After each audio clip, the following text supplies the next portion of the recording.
Hello and a very good afternoon to all of you over here.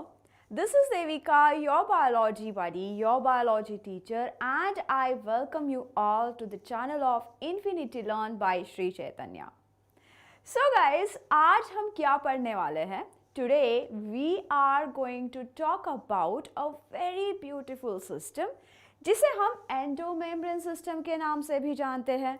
अब ये endomembrane system चीज़ है क्या? कोई बहुत अलग सी चीज़ नहीं है, ये वही सारी चीज़ें हैं जो कि सेल के अंदर मौजूद होती है. Apart from this, in this video, we are also going to talk about nucleus. तो चलेगा? ठीक है? Show up your Joes in the chart box. ठीक है? तो आज हम बात करने वाले हैं फंडामेंटल यूनिट ऑफ लाइफ में जो बहुत ही इम्पॉर्टेंट पार्ट है, जो कि हम सेल्स के पार्ट्स के बारे में बात करेंगे, लेकिन कुछ एक ऐसे सेल ऑर्गेनल्स ग्रुप बना लेते हैं जिसे हम एंडोमेम्ब्रेन सिस्टम भी बुलाते हैं. We call it as the endomembrane system. So आज हम बात करेंगे सेल ऑर्गेनल्स के बारे में.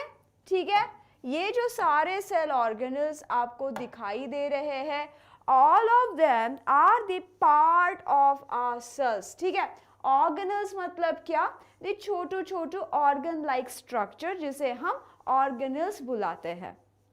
Alright, so this cell organelles are present there. Why? जैसे कि हमारे शरीर में वी हैव ऑर्गन्स, राइट. हमारे शरीर में ब्रेन है, किडनी है, हार्ट है, राइट. सारे क्या कर रहे हैं? अपने अपने अलग अलग फंक्शंस कर रहे हैं, राइट. आप अभी हो infinity learn by Shri Chaitanya के चैनल पे, विच इज़ ग्रेड 9 एंड 10. और ये जो चैप्टर है बेटा जी, आप भली बात ही जानते हो कौन से क्लास में. थैंक यू कविता. ये होता है ग्रेड 9 वाली क्लास में, राइट. तो इसी की बात हो रही है बेटा जी. चलो, अभी जब हम बात कर रहे हैं कि व्हाट आर सेल ऑर्गेनल्स, तो सेल ऑर्गेनल्स होते क्या है और इनका काम क्या है. जैसे हमारे शरीर में ऑर्गन्स होते हैं, वैसे ही सेल्स में छोटे छोटे organ like structure, I did not say organ, I said organ like structure होता है, राइट. और ये जो ऑर्गन लाइक स्ट्रक्चर है, ये कुछ अपने खास से फंक्शंस करते हैं, right. They do functions over there. Okay, so now they have specific roles to play. They have specific function with a proper function, right? ताकि सेल अपने आप आराम से ठीक ठाक काम करे, ये इन ऑर्गेनल्स का काम होता है. So this all organelles work together. बिल्कुल बिल्कुल किसी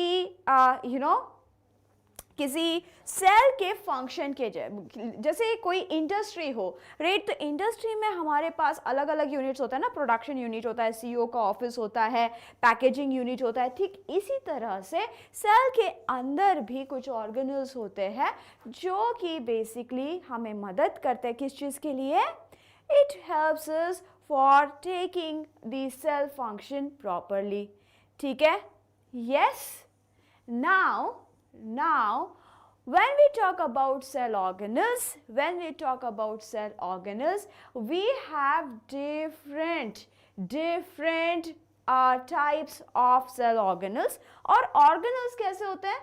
membrane bonded होते हैं. Can you answer me organelles के नाम? Whatever organelles के नाम? Ayush, can you tell me what are the organelles in the cell present? जी, can you tell what are the cell organelles? What are the cell organelles, right? अपने characteristics मत बताओ. कोई बच्चा अगर पढ़ना चाह रहा है ना, तो आप भी वही करो, वो बेटर है, राइट. जो हम लिखते हैं, जिस तरीके से हमारा बर्ताव होता है, कहाँ से आता है? वो आता है इस न्यूक्लियस के अंदर जो डीएनए प्रेजेंट होता है ना. DNA is your blueprint. और ये डीएनए हमें कहाँ से मिलता है? ये डीएनए हमारे माँ बाप से मिलता है, राइट. ये डीएनए हमारे माँ बाप से मिलता है. तो मतलब हम जो भी करते हैं ना, हमेशा याद रखो कि you are carrying a DNA of your parents, right? And you are certainly showing off them. It's not you, right? आज जो भी हम हैं, partially जो भी हम करते हैं वो तो बेतुकी बातें जो हम सीखते हैं और वो करते हैं वो बात अलग, उसे हम एपिजेनेटिक्स कहते हैं, लेकिन deep down we represent only our DNA. और अगर एपिजेनेटिक्स हम ज़्यादा ले लेना तो हो सकता है हमारे बच्चे और नालायक निकले। राइट है कि नहीं? वेरी गुड आयुष, बहुत अच्छे। राइट सो समझ गए? Yes. Is she speaking Hindi? हाँ, आई डू स्पीक हिंदी। जी हाँ, so this class would be a English class जहाँ पे हम हिंदी इंग्लिश दोनों का इस्तेमाल करेंगे। Do not worry if you do not understand Hindi, I will obviously repeat it in English all the time. ठीक है? So no worries.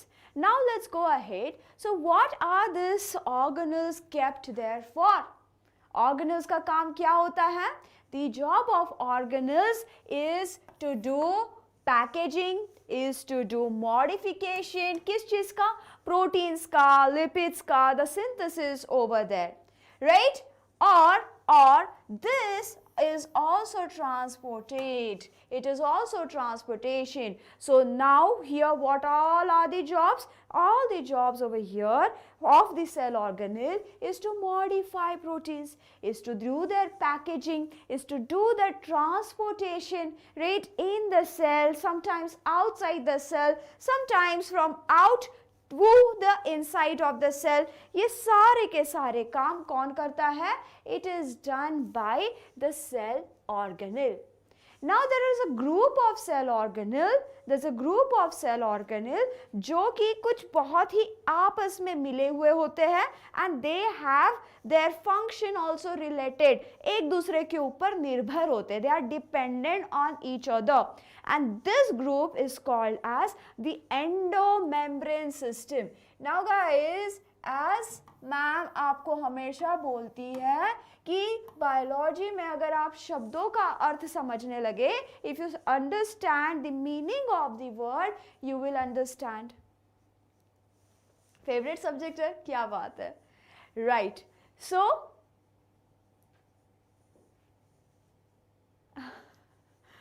मैम को ज़्यादातर बायोलॉजी ही पढ़ाते हुए देखा है। बेटा मैं बायोलॉजी की टीचर हूँ तो बायोलॉजी ना पढ़ाऊंगी, है ना। एक्सपर्ट को वही काम करना चाहिए जो आता है, ठीक है। यश, डीएनए का फुल फॉर्म, अरे यार आप कौन सी ग्रेड में हो यश? हाँ, एंडो मतलब क्या होता है? इंटरनल।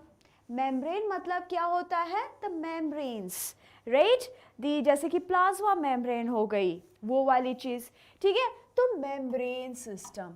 अब यहाँ पे द एंडो मेम्ब्रेन का मतलब क्या हुआ? विदिन, जो अंदर है। Endo is within, right. A group of membranous organelle in eukaryotic cell, right right. Eukaryotic cells, ये कहाँ पे होता है बेटा? यूकैरियोटिक सेल्स कहाँ कैसे होते हैं? The eukaryotic cells are the cells which have true nucleus. U का मतलब होता है true and karyote का मतलब होता है nucleus. तो जहाँ पे true nucleus पर हो उसे हम eukaryotic cell कहते हैं. Mostly plants and animals जो higher organisms होते हैं, and afterwards we can also say कि हाँ unicellular organism में भी ये पाए जाते हैं, जैसे कि प्रोटोजोआंस, या अमीबा, यूग्लिना, लिशमेनिया, ये भी यूकैरियोटिक सेल्स है, लेकिन कैसे है? यूनिसेल्युलर है, they are not multicellular. Multicellular में तो यूकैरियोटिक सेल्स होते ही होते हैं, राइट। अब they works for what? They work for the same thing, modification, transportation, right, together. Now this is endomembrane system. अभी मैं चाहूँगी कि सारे बच्चे यहाँ पे ध्यान दें, सारे बच्चे मतलब जिसे पढ़ना है, right, जो सीरियस है समझने के लिए, right, जिसको समझने की चाह है, right. So अब यहाँ पे हमें क्या दिखाई दे रहा है बेटा? यहाँ पे हमें न्यूक्लियस दिखाई दे रहा है। Can you see this nucleus over there? तो ये न्यूक्लियस का इंटरनल मेम्ब्रेन है ये, राइट, ये एक इंटरनल मेम्ब्रेन है। न्यूक्लियस की दूसरी मेम्ब्रेन भी है, can you see over here, nucleus की दूसरी मेम्ब्रेन भी है, एक्सटर्नल मेम्ब्रेन। तो न्यूक्लियस में दो मेम्ब्रेन्स है। अब न्यूक्लियस में दो मेम्ब्रेन तो है ही है, अब बीच में यहाँ पे खाली जगह भी है, ठीक है। तो इस खाली जगह को हम क्या कहते हैं, what do we call it, we call as the nuclear pores, ठीक है। इसे हम क्या कहते हैं, पोर कहते हैं। अब अगर आप गौर से ध्यान दोगे तो जो आउटर मेम्ब्रेन है, क्या वो बिल्कुल कट चुकी है, इज इट कट ऑफ,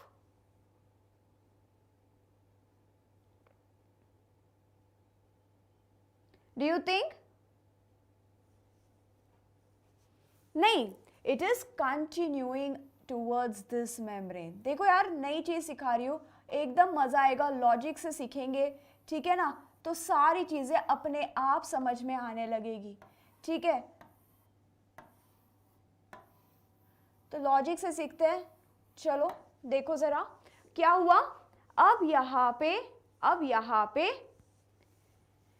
ये जो आउटर मेम्ब्रेन है वो काइंड ऑफ एक्सटेंड हो गई। एक्सटेंड होने के बाद it has made the membranes, right. और ये जो मेम्ब्रेन्स यहाँ पे बनाई गई है, इसके बीच में कुछ गैप्स भी है जिसे हम ल्यूमेन्स भी कहेंगे, ठीक है। It's an extension of outer nuclear membrane. और कोई गेस कर सकता है ये क्या है, हालांकि यहाँ पे दिया गया है, लेबल बना हुआ है, ठीक है। तो ये हमारा स्मूथ एंडोप्लाज्मिक रेटिकुलम है। तो क्या हम ये कह सकते हैं कि जो न्यूक्लियर मेम्ब्रेन की आउटर मेम्ब्रेन है वो कनेक्टेड है हमारे स्मूथ एंडोप्लाज्मिक रेटिकुलम से? जी हाँ, बिल्कुल, ठीक है। अब हमारा जो न्यूक्लियस है बेटा, न्यूक्लियस के अंदर क्या बनता है, न्यूक्लियोलस होता है, right, the darkly stained body. And वो जो न्यूक्लियोलस है उसमें क्या होते हैं, राइबोसोम्स बनते हैं। उसमें क्या बनते हैं, राइबोसोम्स बनते हैं। राइबोसोम्स क्या होते हैं, वेरी गुड पार्क। राइबोसोम्स क्या होते हैं, प्रोटीन सिंथेसाइजिंग मशीनरी। अब राइबोसोम्स अगर अंदर बन रहे हैं तो वो बाहर भी आएंगे, ठीक है। कहाँ से आएंगे, पोर्स के थ्रू बाहर आएंगे।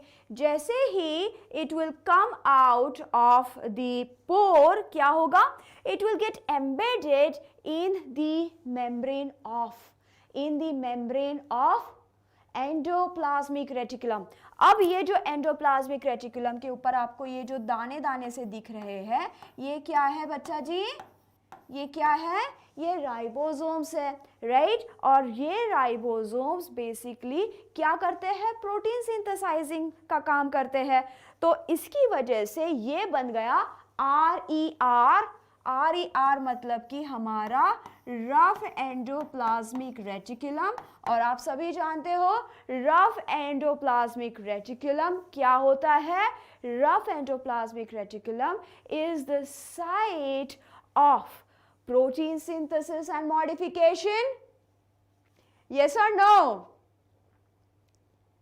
correct Daisy, very good. So अब हमें यहां से ये भी पता चल गया कि RER का फंक्शन क्या है, RER का स्ट्रक्चर क्या है। So they are like membranes, continuous membranes, folds in folds, और वहां पे ल्यूमेन भी है। ल्यूमेन इन बायोलॉजी इज बीच वाला space, right. Lumen in biology is बीच वाला स्पेस, राइट। तो RER ये काम कर गया।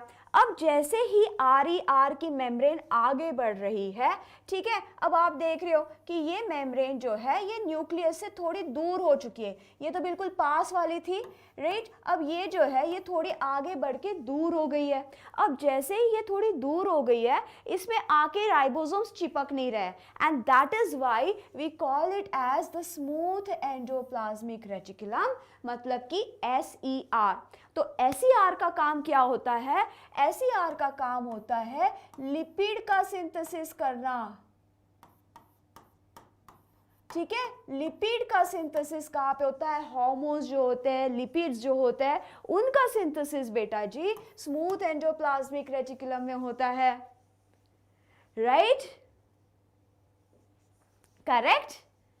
अब ये जो स्मूथ एंडोप्लाज्मिक रेटिकुलम है, जो स्मूथ एंडोप्लाज्मिक रेटिकुलम है वो लिपिड सिंथेसिस कर रहा है, RER जो है वो क्या कर रहा है, वो प्रोटीन सिंथेसिस कर रहा है, और इनसे छोटी छोटी वेसिकल्स भी बाहर निकल रही है।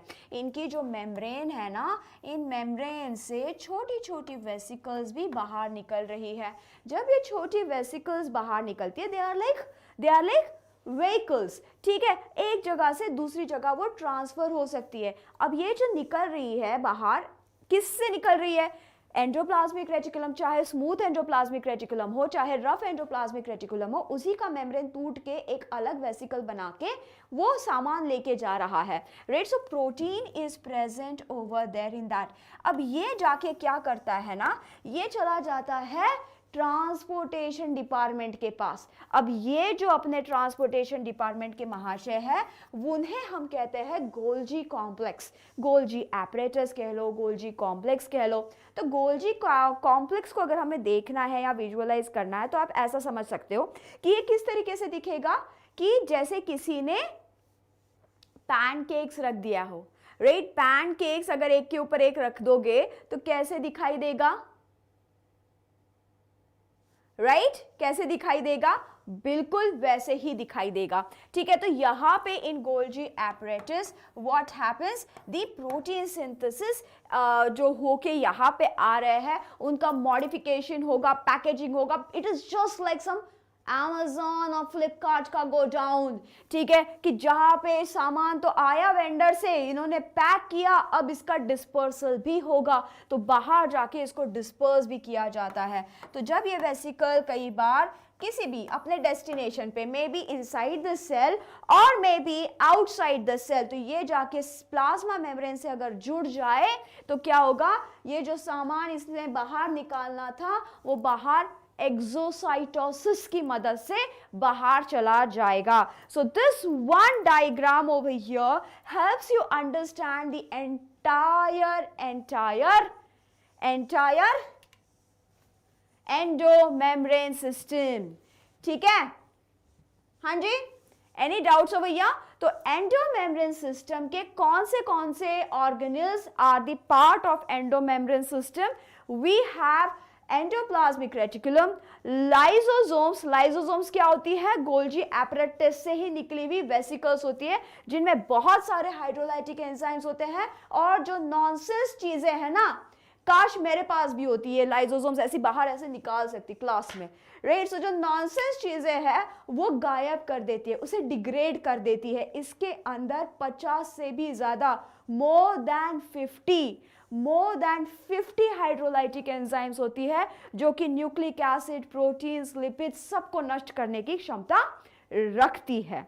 इसके अलावा एंडोप्लाज्मिक रेटिकुलम की बात हम कर ही चुके हैं, तो बोथ SER एंड RER दोनों ही इसके पार्ट होते हैं।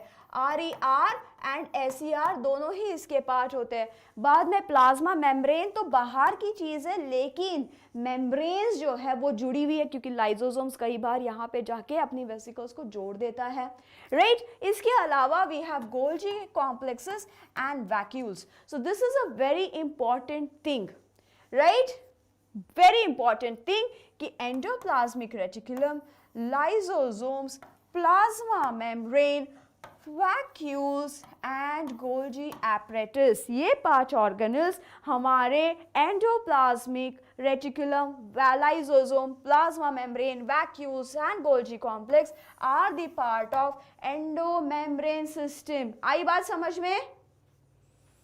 Do not react, you know. Ayush, पता है बेटा, जैसे तुम क्लास में आए ना, मुझे तभी पता चल गया था कि आपको क्या पसंद है, राइट। कुछ लोगों की बुद्धि ही इतनी होती है कि दौड़ दौड़ के बस उतनी जगह तक ही जाती है, राइट। जब असल में पढ़ने लगोगे ना बेटा, जब असल में पढ़ने लगोगे तब समझ में आएगी, है ना। मैंने वही कहा ना, DNA यार, DNA है सब कुछ, राइट, है कि नहीं? सही कहा कि नहीं कहा, बताओ। अब आंसर करो तो। Ayush Patil, answer Sanga, answer. The endomembrane system of the cell includes what?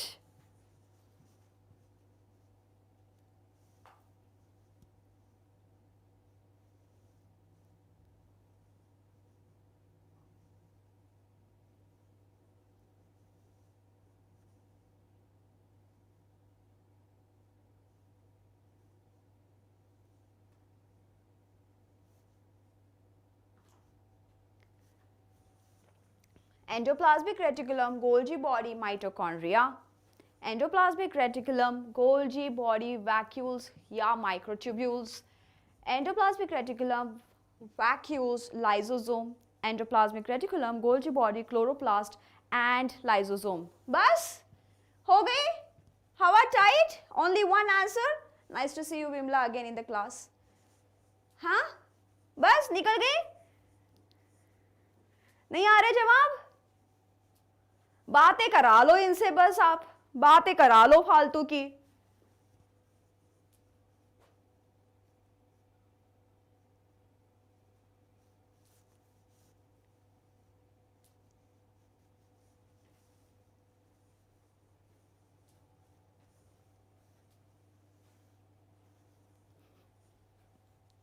है?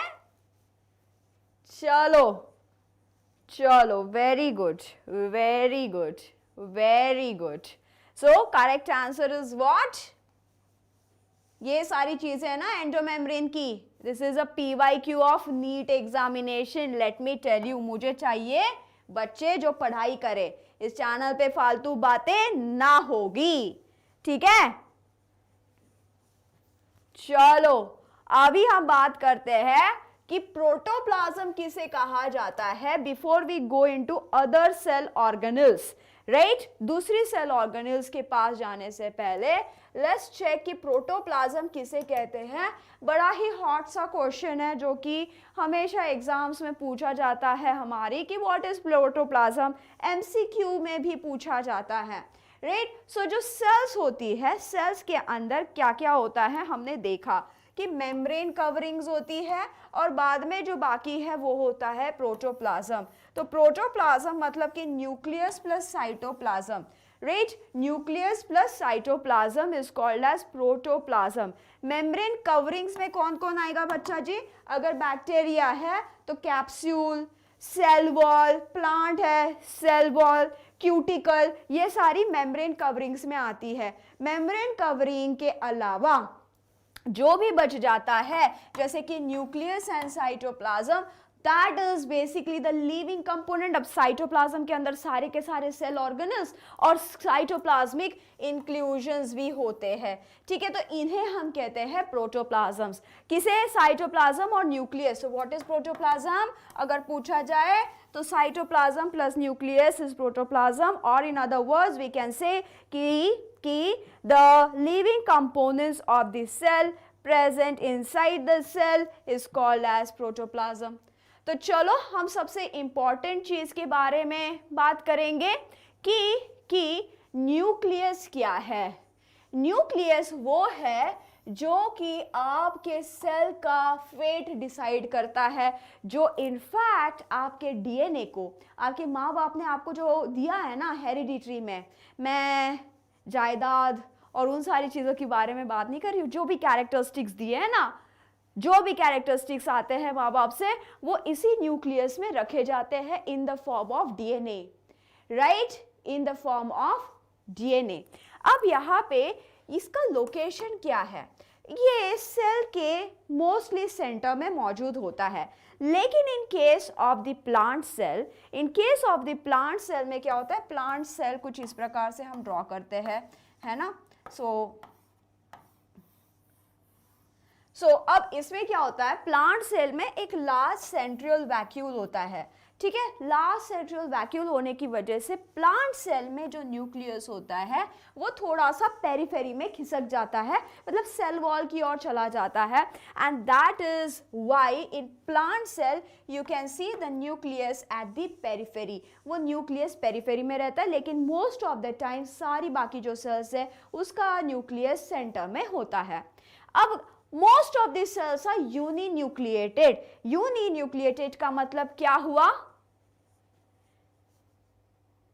सिंगल न्यूक्लियस, उसमें एक ही न्यूक्लियस प्रेजेंट है, ठीक है? उसमें एक ही न्यूक्लियस प्रेजेंट है. लेकिन कुछ सेल्स होती है जो मल्टी न्यूक्लिएटेड होती है, कुछ सेल्स होती है जो कि मल्टी न्यूक्लिएटेड होती है. अब ये जो मल्टी न्यूक्लिएटेड सेल्स है कौन सी होती है? क्या आपको दिखाई दे रही है यहाँ पे मल्टी न्यूक्लिएटेड सेल्स?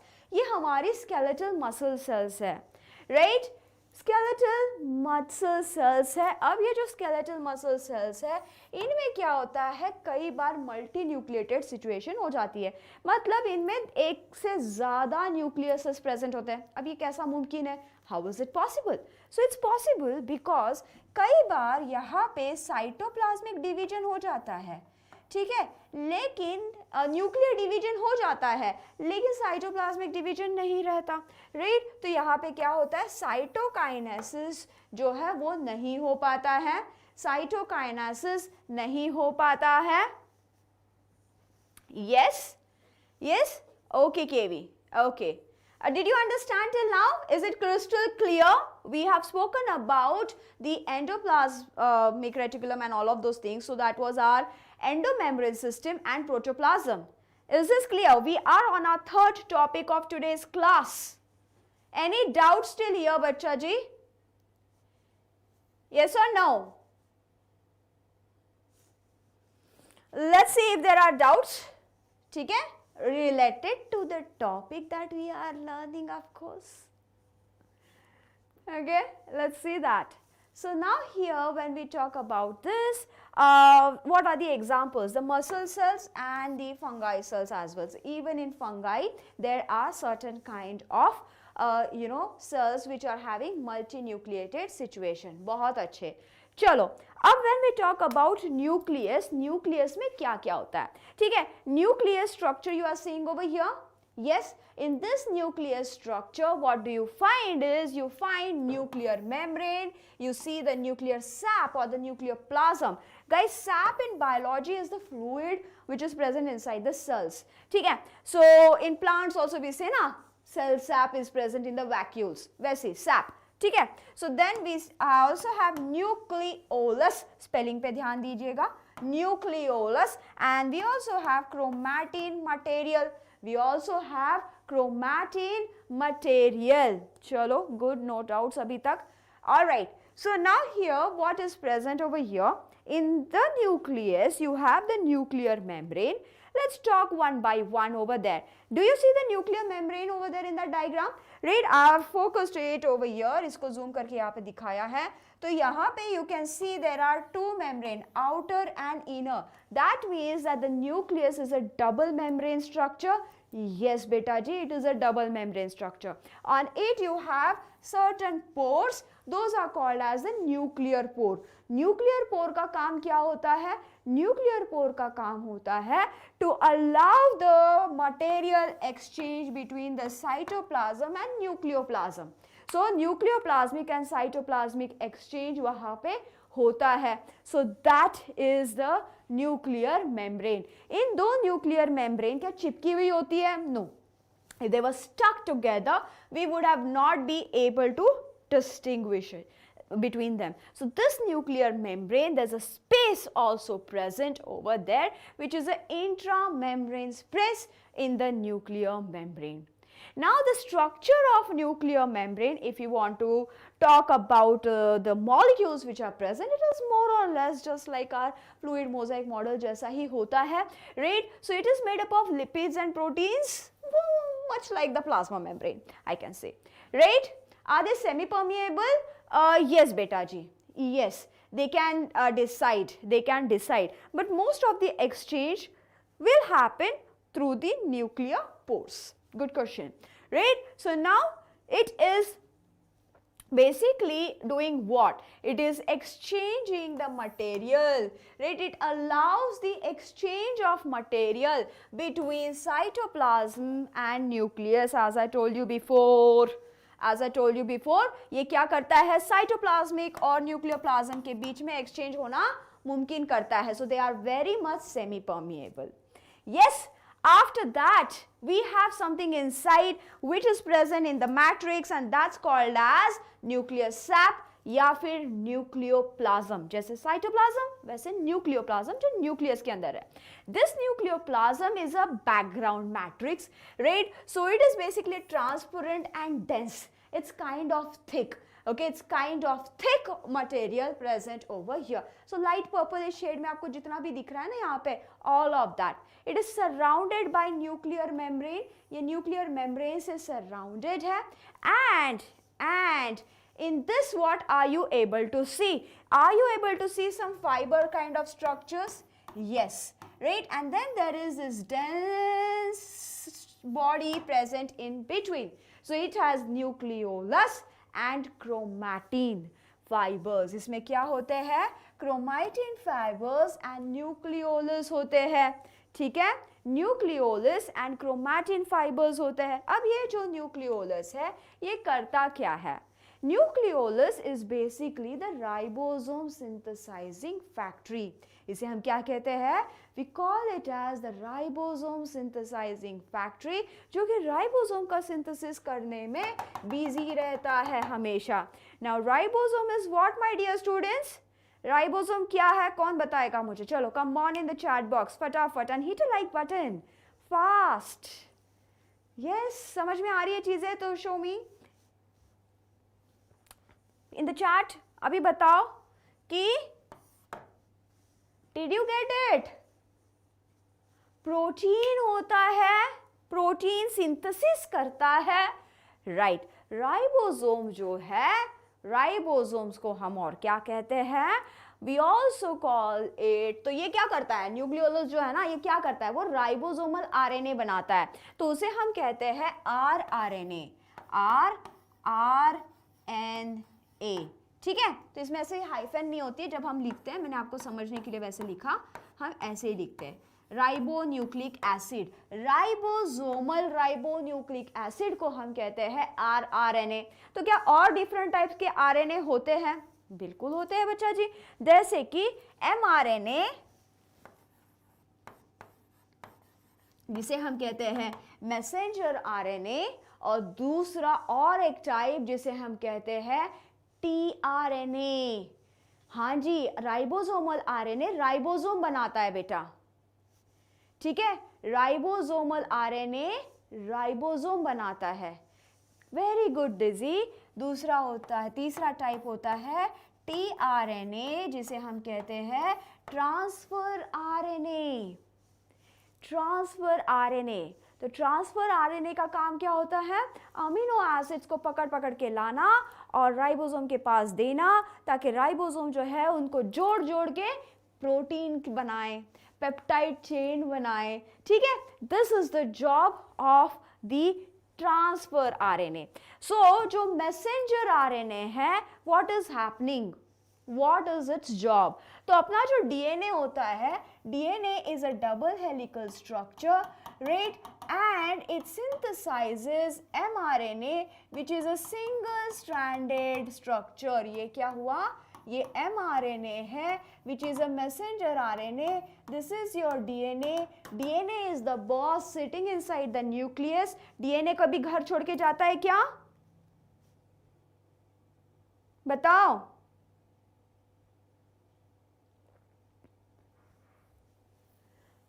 यश आप करो.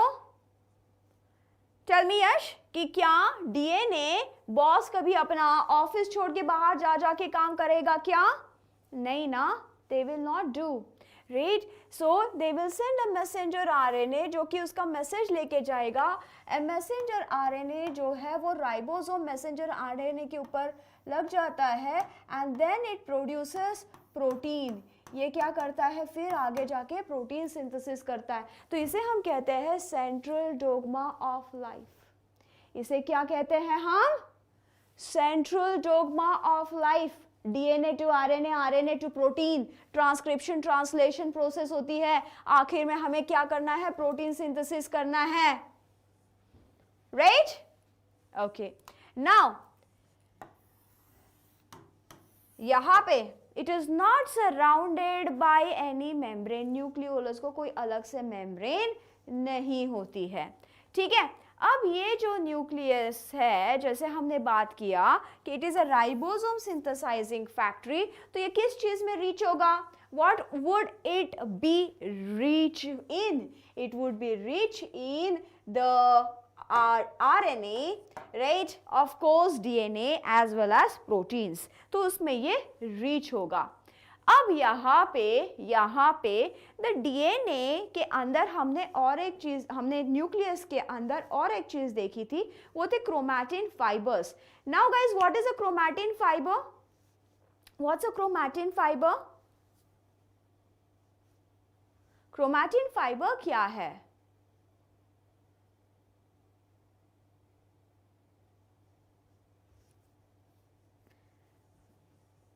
Chromatin fibers किस चीज से बने होते हैं? So, fun fact time. आप लोगों को fun fact अच्छी लगती है? बिल्कुल ठीक है. So fun fact time. आपका जो सेल का डीएनए है, एक सेल के डीएनए की मैं बात कर रही हूँ, अगर उसे हम निकाले और साइड बाय साइड इस तरीके से उसे पुल कर ले, right, and we make it straight, it would be somewhere near about 2 metre long. कितना लंबा? 2 मीटर तक लॉन्ग होगा. अब इतने बड़े डीएनए के थ्रेड को हमें रखना है लगभग 5 माइक्रोन के न्यूक्लियस के अंदर, राइट, 5 माइक्रोन के न्यूक्लियस के अंदर. And how will we keep that then? जैसे कि आपकी मम्मी वो थ्रेड्स जो होते हैं, क्या कहते हैं हम उसे यार, सुई धागा, राइट, जो धागा होता है उसे कैसे रखते हैं? ऐसे खोल के रखते हैं क्या? Anybody's parent do that job? Hi Vivek, welcome to the class. So DG the simple way is better not to respond. ऐसे चीजों में जब हम रिस्पॉन्ड करते हैं तो every action has its equal and opposite reaction. If you don't like the reaction, stop acting against it. ठीक है ना? सिंपल सी बात है बेटा जी. And this follows everywhere. This follows everywhere. है ना? हमें अगर कोई चीज़ अच्छी नहीं लगती उसे रिस्पॉन्ड मत करो. एक बार बता दिया ना, बात खत्म करो उसी जगह पे. आगे वाला पागल थोड़ी है, राइट, वो भी मजे ले रहा है ना? वो भी मजे ले रहा है. किसी के बोल देने से कुछ होता है क्या? नहीं, हमें क्या फर्क पैंदा है यार, हम तो पढ़ने आए हैं और मैं तो पढ़ाने आई हूँ, राइट. और ऐसा ये होता ही है. We can not avoid this things. So be happy at your own pace. Alright, सही बात, सही कि गलत बताओ, है ना? तो अब हम बात कर रहे थे कि इतने लंबे धागे को हमने इतने छोटू से न्यूक्लियस में रखना है. Now how will we put that? How can we do that? We can do that by coiling it, right? We can do that by coiling it and putting it inside in a proper way. क्यों? Because we cannot afford. Lalit, we are simultaneously 4 बजे 10th वालों की class होती है, 9th 3 बजे वाला जो slot है वो 9th ग्रेड के बच्चों के लिए.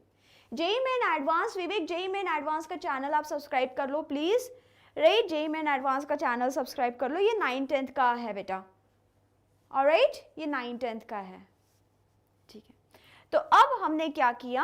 हमने इस लॉन्ग थ्रेड को एक प्रोटीन के सहारे से लपेट लिया, right. We have coiled it and that coiled structure, my dear friends, appear in chromatin fibre structure. ठीक है, क्रोमैटिन फाइबर स्ट्रक्चर के स्वरूप में वो दिखाई देता है. Now the fun begins over here. जैसे कि हम हमारे वार्डरोब को रखते हैं ना, हम हमारे वार्डरोब को रखते हैं, जो हमारा यूनिफॉर्म है, स्कूल का यूनिफॉर्म, हम हैंगर पे रखेंगे या फिर दरवाजे के पीछे हम लटका देंगे ताकि उसका इजी एक्सेस रहे, राइट. तो उसी प्रकार से इन सारी चीज़ों का इजी एक्सेस है. अब जब हमें हॉस्टल जाना है, ठीक है, अब जाओगे ना आप, मेडिकल के लिए जाओगे, इंजीनियरिंग के लिए जाओगे पढ़ के, राइट. तो पढ़ने के लिए घर से जब बाहर जाओगे तो आप क्या करोगे? You will just take the things and go just like that. क्या होगा? चीजें गिरने लगेगी.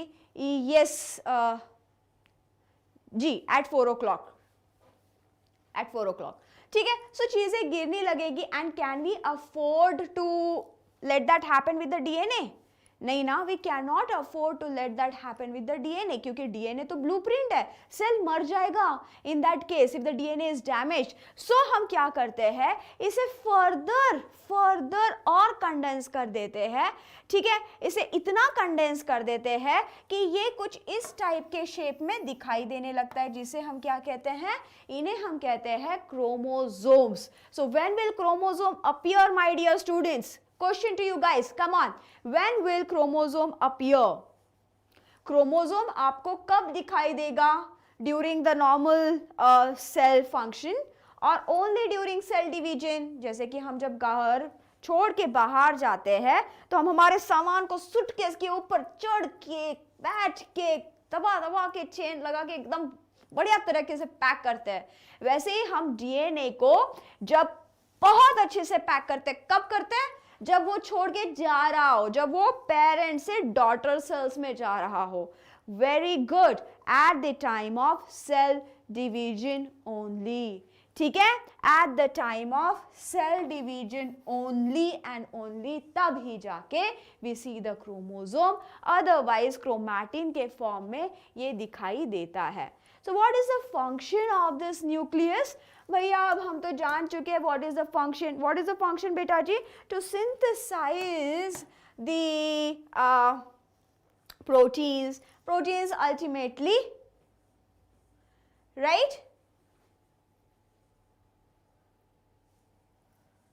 Yes, एंजाइम्स होते हैं, न्यूक्लियस होते हैं, ऑल दोज टाइम्स, राइट? तो ये क्या करती है? This is actually containing our genetic material. It also helps during the time of cell division when the single cell is getting divided into two, right, forming two daughter cells. तब जाके when we see DNA under microscope, we see the DNA under microscope. Once you do karyotyping का जो experiment करते हैं ना, वो karyotyping एक technique है जिसकी वजह से हम क्रोमोसोम्स को अंदर देख सकते हैं. तो आप मोस्टली माइटोटिक टाइम पे, राइट, और मियोसिस होते हुए देख पाते हो इन चीज़ों को, राइट? तो इसको स्टेनिंग करना पड़ता है. There is a technique of staining और तब जाके आप डीएनए देख पाओगे. ठीक है, तो अब हम क्या कह रहे हैं? That the cells undergo cell division. हमने कहा कि न्यूक्लियस जो है it helps in, right, helps in cell division. There are two types of cell division, mitosis and meiosis. Mitosis मतलब क्या? Mitosis मतलब ऐसा सेल डिवीजन जो कि नॉर्मल होता है. एक्सरसाइज में देखे होंगे, रीड कहते कि अरे तुम्हारी क्या गोरी त्वचा आपकी पुरानी त्वचा के पीछे ही छुपी हुई है. So how is that त्वचा coming? Basically your skin cells are, you know, getting divided continuously, even for repairing, right? तभी भी mitosis होता है. So during the mitosis there is no reduction in the number of chromosome. कितना chromosomes होता है बेटा जी? कितना क्रोमोसोम्स होता है हमारी एक नॉर्मल सोमैटिक सेल में? How many number of, yes Ajay, I have not in fact I have not explained it yet. I'll explain it. Yes, can you please tell me how many number of chromosomes are present in our somatic cells? In our somatic cells कितने chromosomes होते हैं बेटा? जी, बाकी लोग भी बताएं. बहुत अच्छे, बहुत अच्छे अजय, बहुत अच्छे. 46 होते हैं, है ना? 46 होते हैं. अब ये जो 46, करेक्ट, 23 का पेयर, राइट? सो ये जो 46 क्रोमोसोम्स है, यही क्रोमोसोम्स मल्टीप्लाई होंगे. तो अगर 46 को हम मल्टीप्लाई करेंगे तो कितना बनेगा? How many it would B? 92 chromosomes, है कि नहीं? करेक्ट और रॉन्ग, राइट? हाँ पढ़ा ना आयुष, ठीक है? तो यहाँ पे 92 क्रोमोसोम्स बनेंगे. 92 क्रोमोसोम्स, फिर क्या होगा? पहले क्या किया सेल डिवीजन से पहले? It has double the number of chromosome. Now it will divide into 2 daughter cells, और एक सेल 2 डॉटर सेल्स बनाते वक्त when one daughter cell is dividing into 2 daughter cell, now again the chromosome number can be restored to 46 equal half. And where can you see mitosis then? Mitosis is seen in all of your somatic cells. What are somatic cells? All these cells of your body, like your skin cell, liver cell, kidney cell, heart cell, जो भी cell, right? So all of those normal cells which do not take part in reproduction, जैसे कि gametes नहीं होते हैं except for sperm and egg, all the other, so except for reproductive cells, the other cells in your body are somatic cells and they can undergo mitosis. Mitosis help in growth, mitosis help in repair. Clear? Yes, very good, except for germ cells. Now let's talk about meiosis. Now what is meiosis, by the way? Meiosis is also called as aka reductional division. What do we call it?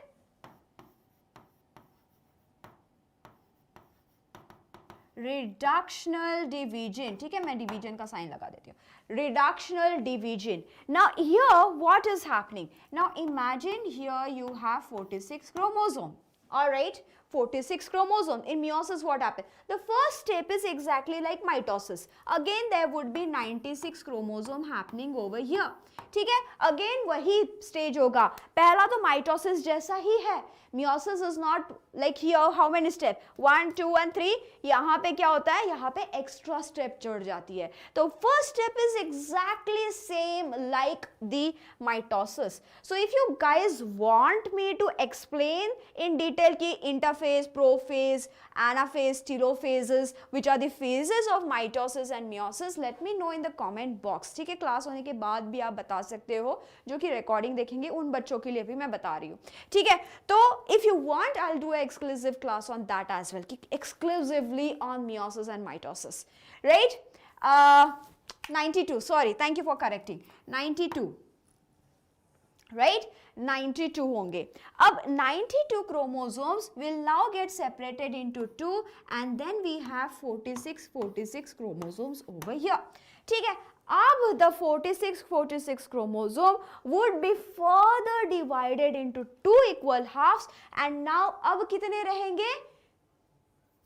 Now अब कितने रहेंगे? 23, 23, 23, 23. So now can I say this one? कि mitosis, the one mother cell produces 2 daughter cells. 2 cells are produced as a result of mitosis, but as a result of meiosis, we have 4 cells.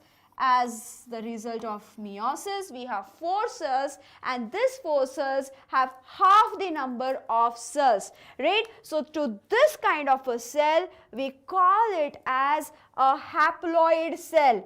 मैं इस जगह पे लिख रही हूँ, ठीक है? These are called as haploid cells because the chromosome number over here is half, right? Half. Correct, Ajay. 23, 23, 23 and 23. So this has become now half, right? And where can you see? So ये जो cells है जिसमें 46 total number of chromosomes है, this cell is called as diploid cell. So guys, please tell me one thing now over here कि क्या haploid cell can further go cell division? No. So if a MCQ comes कि भैया which cell cannot undergo cell division? Haploid cell. पहले से आधा chromosome number है, they will not be able to further divide it, right? तो ये बात हो गई. चलो कुछ क्वेश्चंस कर लेते हैं. Now I know my 9th graders can solve a previous year pre-medical question. ठीक है, देखो जरा इसे CPMT, CBSE का PMT, BHU, PMT 2003, 98 से 3 तक चला आ रहा है. Nucleoli is rich in what?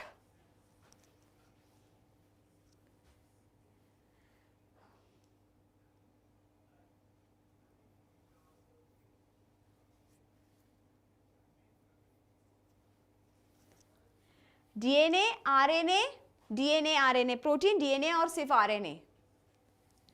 Fantastic. I don't see much of the answers. क्यों? नहीं आ रहा है अभी answers? कि बातें करने में बिजी है?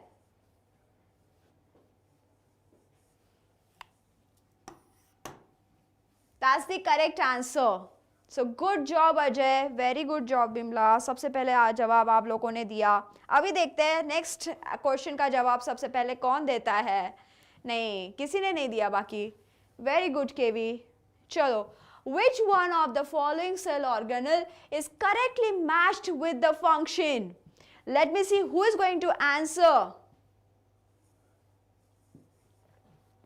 Who is going to answer this one correctly? First, ribosome synthesis of protein, mitochondria secretion of enzymes, plasma membrane freely permeable, endoplasmic reticulum burning of glucose.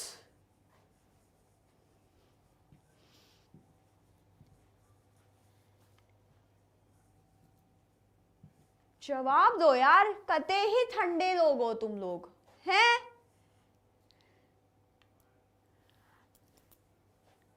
क्या पूछा है? करेक्टली मैच्ड, करेक्ट, सही सही मैचिंग किसका है?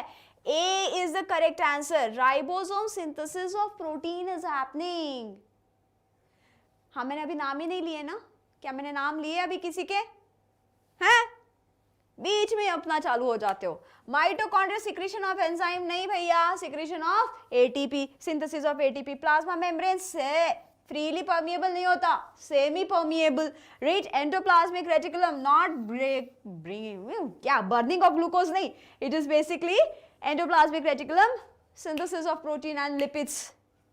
जी Ayush, very good Bimla, right. चलो now dash किसने coin किया था द टर्म सेल? सेल किसने कॉइन किया था? Who coined the term cell? इसका तो ऑप्शन की भी जरूरत नहीं है मेरे बच्चों को। No problem Ajay, you can do this, next time you'll remember it, right? Definitely. Who has coined? Very good KV Bimla, बहुत अच्छे। हाँ, अभी याद आया, रॉबर्ट हुक। चलो, thank you for watching this session. Please do like, share and subscribe, ताकि हम लोग ऐसी फ्री क्लासेस सब तक पहुंचाते रह सके। Right? Hope you have learn something. Bye bye, take care and have a great day.